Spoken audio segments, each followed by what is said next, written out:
What's the coldest bet you've accepted? My uncle died and left his beach house to whoever could prove they deserved it most. The whole family showed up to his lawyer's office expecting some treasure hunt or riddle. Instead, the lawyer said Michael wanted you to compete. Whoever can go 90 days without their phone wins the house, worth $2.3 million. My cousin Brad laughed. That is insane. I need my phone for work. My Aunt Sharon said this is ridiculous. How are we supposed to function? But I looked at my phone. The screen time report said 11 hours a day. I was the worst one there. I will do it. Everyone stared. My sister Emma smirked. You cannot even go 2 hours without checking Instagram. Bet if I win, you owe me your Audi. Deal. She thought I would crack in a week. Day 1 felt like withdrawal. I kept reaching for my pocket and grabbing air. My hand would go numb without that familiar weight. Day 3, my hands were shaking at dinner. I had to sit on them to stop checking. Day 5, I woke up in a cold sweat because I dreamed I accidentally opened Twitter. Day 8, I had a full panic attack at a restaurant because I could not look up the menu online. The waiter had to talk me through the options like I was a child. Day 10, Emma started her campaign. She texted the family group chat. He is definitely cheating. Check his laptop. No way he is lasting. The lawyer confirmed I had not touched any device. My mom vouched for me. Said I was using a flip phone only for emergencies. Day 15 was the hardest. My best friend got engaged and everyone was celebrating in the group chat. I found out 3 days later when someone called me on my dumb phone. I almost quit right there. Day 20 something shifted. I started actually talking to my neighbors. Mr. Patterson told me about his time in Vietnam. I had lived next to him for 6 years and never knew. Day 25, I went to a coffee shop and met a girl named Sophie. We talked for 2 hours.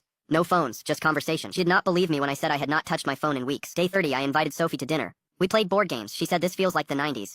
I did not realize how much I missed actual connection. Day 35, my boss called me into his office. Your work quality has doubled this month. What changed? I told him about the bet. He said whatever you are doing, keep doing it. Day 40, Emma was getting nervous. She invited me to every family event, trying to trigger me. Left her phone on the table with notifications going off constantly. I just smiled and kept eating. Day 45, she brought her kids over, let them play loud videos on her iPad right next to me. I taught them card games instead. They forgot about the iPad within 10 minutes. Day 50, my dad pulled me aside. Your uncle would be proud. You have changed. I did not realize how much until he said it. Day 55, Sophie and I went hiking. No photos, no GPS, just a paper map and adventure. We got lost for 3 hours. It was the best date I ever had. Day 60. Emma started cracking. She called me at midnight. How are you doing this? I am going insane and I still have my phone. I told her the truth. I stopped missing it after week 3. Day 65. The family had a barbecue. Everyone was on their phones. I was the only one actually present. My nephew asked me to play catch. We threw the ball for an hour. Day 70. My Aunt Sharon admitted she checked her phone 247 times that day. The average was 96.